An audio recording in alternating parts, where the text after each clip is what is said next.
అసలు రష్యా రాజ్యం ఎందుకు పడిపోయింది? రష్యాకి యుక్రెయిన్కి వార్ ఎక్కడి నుంచి స్టార్ట్ అయింది? ఒకప్పుడు రెండు కలిసి ఉండే కంట్రీస్ ఇప్పుడు ఎందుకు విడిపోయాయి? అసలు యుఎస్ఎస్ఆర్ అంటే ఏంటి? అది ఎందుకు ఫామ్ అయింది?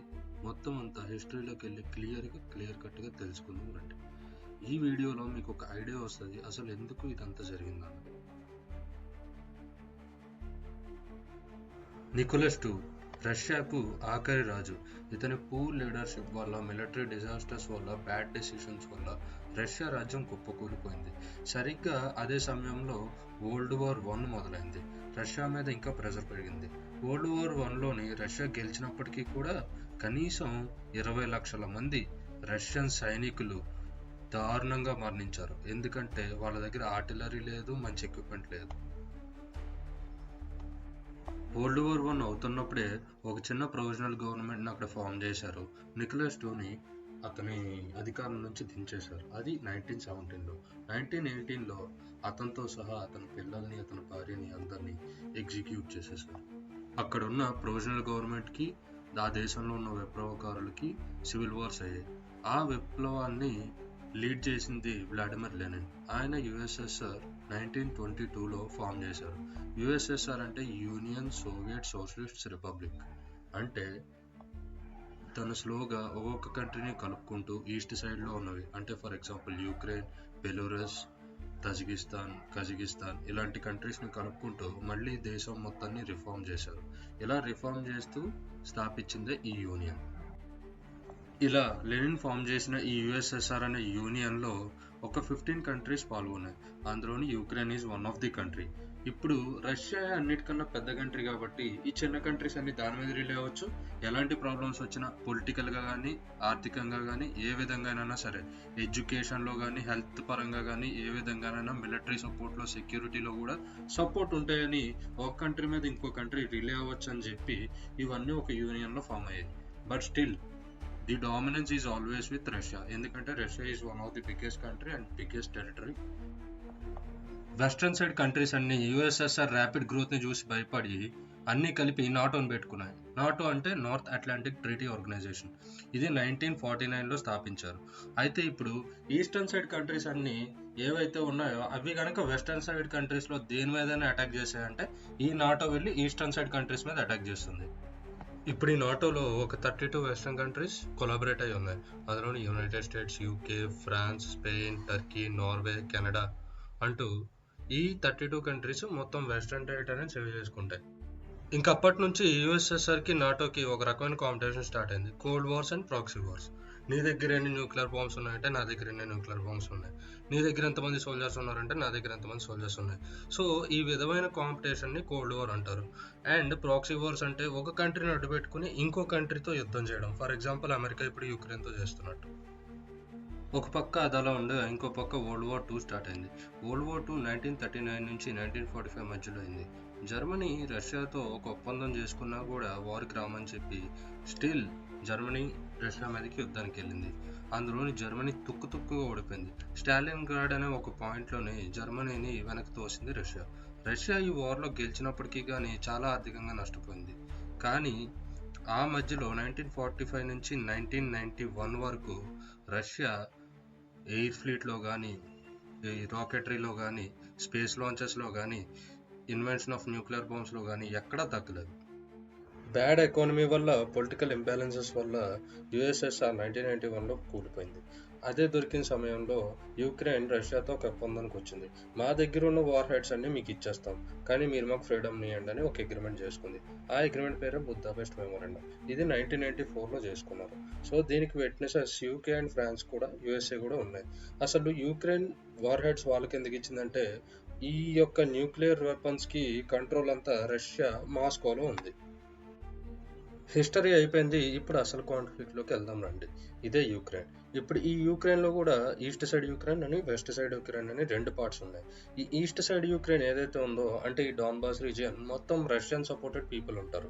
మళ్ళీ అలాగే ఇక్కడ చూసుకుంటే ఈ ఆరెంజ్ రీజియన్స్ ఏవైతే ఉన్నాయో మిక్స్డ్ లాయల్టీస్ ఉంటాయి. Both east and west supported people ఉంటారు. అలాగే కొంచెం ముందుకెళ్తే అంటే వెస్ట్ సైడ్కి వెళ్తే ఇక్కడ మిక్స్డ్ పోర్ట్స్ అనేసి ఒక బ్లూ లైన్ వచ్చింది చూసారా. ఈ రీజియన్స్లో రష్యన్ సపోర్టెడ్ పీపుల్ ఉంటారు, కానీ అది వెస్టర్న్ సైడ్ పడి ఉంది. ఇప్పుడు మెయిన్ మెయిన్ కాన్ఫ్లిక్ట్ ఏరియా ఏదైతే ఉందో అది క్రిమియా. ఇదే క్రిమియా అంటారు. ఈ ఏరియాలోని అందరూ ప్రో రష్యన్సే, అంటే Russian speaking people, but it comes under west. ఇప్పుడు యూక్రెయిన్లో వెస్ట్ సైడ్ ఉన్న రీజియన్స్ అండ్ వెస్ట్కి సపోర్ట్ చేసే రీజియన్స్ ఏవో చూద్దాం. అందులోని ఫస్ట్గా ఈ బ్లూ కలర్లో ఉన్నది స్ట్రాటజిక్ పోర్ట్స్. ఇది వెస్ట్ సైడ్ రీజియన్కి వెళ్తుంది. అలాగే ఎల్లో కలర్ రీజియన్లో ఉన్నది క్రిమియా.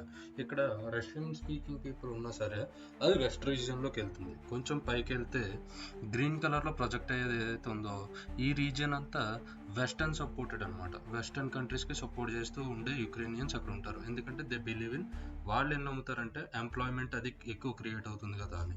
ఇప్పుడు కొంచెం ముందుకెళ్తే సెంట్రల్ యూక్రెయిన్, ఇది కూడా వెస్ట్ సపోర్టెడ్. ఇప్పుడు ఇందులో ప్యూటిన్కి వచ్చిన ప్రాబ్లం ఏంటంటే వాట్ ప్యూటిన్ బిలీవ్స్, అంటే ప్యూటిన్ నమ్మేది ఏంటంటే యూక్రెయిన్ అనేది ఒకప్పుడు రష్యాలో ఒక పార్ట్, అది కూడా రష్యానే. కానీ యూక్రెయిన్స్ వెస్ట్రన్ సైడ్ యూక్రెయిన్స్ ఏమనుకుంటున్నారంటే అది రష్యా కాదని అనుకుంటున్నారు.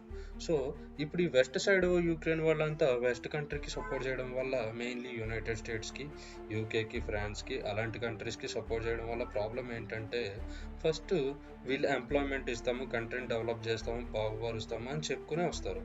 కానీ వచ్చిన తర్వాత ఆ దేశంలో ఉన్న ఖనిజాలమే పడతారు, అంటే న్యాచురల్ రిసోర్సెస్. ఫస్ట్ దానిమే పడి అక్కడ ఉన్న కోలు, పెట్రోలియం మొత్తం అంతా తీసేసుకుంటారు. మేము మీకు ఇవన్నీ ఇస్తామని చెప్తారు, కానీ ఇది ఇయ్యరు. వచ్చిన తర్వాత if in case even develop చేసిన తర్వాత కూడా మధ్యలో ఒక బార్డర్ గీస్తారు. అప్పుడు ఈస్ట్ యూక్రెయిన్కి వెస్ట్ యూక్రెయిన్కి మధ్యలో ఒక బార్డర్ గీసి ఆ బార్డర్ దగ్గర USA naval bases, USA military bases పెడతారు. మెల్లిగా అది పెట్టిన తర్వాత యుఎస్ఏ వాళ్ళని మళ్ళీ ఈస్ట్ సైడ్కి వదులుతారు.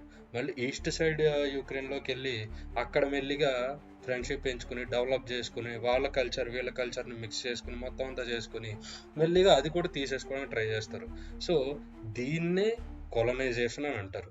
ఈ కొలనైజేషన్ మనకి చాలా తరాల నుంచి, సంవత్సరాల నుంచి వస్తుంది. మనకి ఆల్రెడీ బ్రిటిషర్స్ ఇండియాని 200 years ఇదే కొలనైజేషన్ పేరుతోని పాలించారు. మనం వాళ్ళని పిచ్చి కుక్కల్లో తరుముకొట్టాం.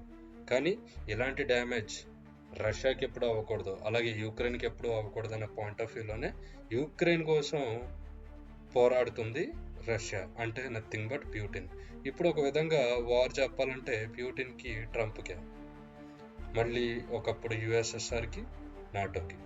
యుఎస్ఎస్ఆర్ పోయినా నాటో దృష్టిలో ఎప్పుడు బతికే ఉంటుంది ప్యూటిన్ రూపంలో. ఈ సంగతి రియలైజ్ అయిన ఈస్ట్ యూక్రేనియన్స్ వెస్ట్ యూక్రేనియన్స్ పొలిటికల్ వ్యూస్ ఎప్పుడు పట్టించుకోలే. అందుకే ఈస్ట్ యూక్రేనియన్స్ అందరూ కలిసి బాగా దృఢంగా నిలబడి ఒక పొలిటీషియన్ పెట్టారు. ఆయన ప్రో రష్యన్, అతని పేరు విక్టర్ యాకోవిచ్. ఆయన చేసిన కరప్షన్స్ వల్ల ఎంప్లాయ్మెంట్ అది రావట్లేదని ఈ ఈస్ట్ యూక్రేనియన్స్ అందరూ కలిపి ఆయన్ని ప్రొటెస్ట్ చేసి దించేశారు. అది అలా దించేయగానే అక్కడ కాన్ఫ్లిక్ట్ ఒకటి స్టార్ట్ అయింది. రష్యా ఫస్ట్ క్రిమియాని అనెక్స్ చేసుకుంది. అనెక్స్ అంటే ఆక్యుపై చేసుకుంది. అది ఆక్యుపై చేసుకోవడం వల్ల యూక్రేనియన్స్కి, రష్యన్స్కి సివిల్ వార్స్ అయ్యాయి. ఆ సివిల్ వార్స్లోని ఇప్పుడు మీరు చూసిన మ్యాప్ ఏదైతే ఉందో ఈ యూక్రెయిన్ ప్లేస్లో, అంటే క్రిమియా దగ్గర 2 రీజియన్స్, ఒకటి లుహాన్స్క్, ఇంకోటి డొనెట్స్క్. ఈ 2 రీజియన్స్ దగ్గర చాలా పెద్ద కాన్ఫ్లిక్ట్స్ అయ్యాయి. ఆ కాన్ఫ్లిక్ట్స్లో చాలామంది రష్యన్స్ చచ్చిపోయారు. అంటే నథింగ్ బట్ ప్రో రష్యన్స్, అంటే రష్యాకి సపోర్ట్ చేస్తున్న యూక్రేనియన్స్. దానివల్ల అది ఇంకా అగ్రెసివ్నెస్ పెంచింది. ఈ 2 ఏరియాలోని ప్రో రష్యన్ రూలింగ్ పీపుల్ ఎక్కువ ఉంటారు. అయితే ఈ అగ్రెసివ్నెస్కి ఎక్కడికి దారి తీసిందంటే ఇంకా ప్యూటిన్ నాకు క్రిమియా మాత్రమే కాదు మొత్తం యూక్రెయిన్ మొత్తం కావాలని చెప్పి 2014 నుంచి టిల్ టుడే వరకు కంప్లీట్గా ఫుల్ స్కేల్ వార్ని ప్రకటించాడు.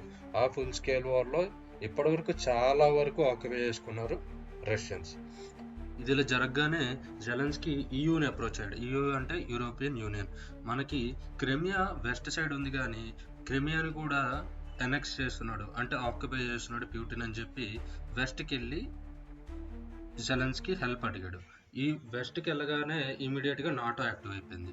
ఇప్పుడు ఈ నాటో కంట్రీస్ ఏవైతే ఉన్నాయో కంప్లీట్గా యూక్రెయిన్కి సపోర్ట్ చేస్తూ ఎందుకు యూక్రెయిన్ మీద ఇలా వార్ చేస్తున్నారని చెప్పి బాగా శాంక్షన్స్ విధిస్తున్నారు రష్యా మీద.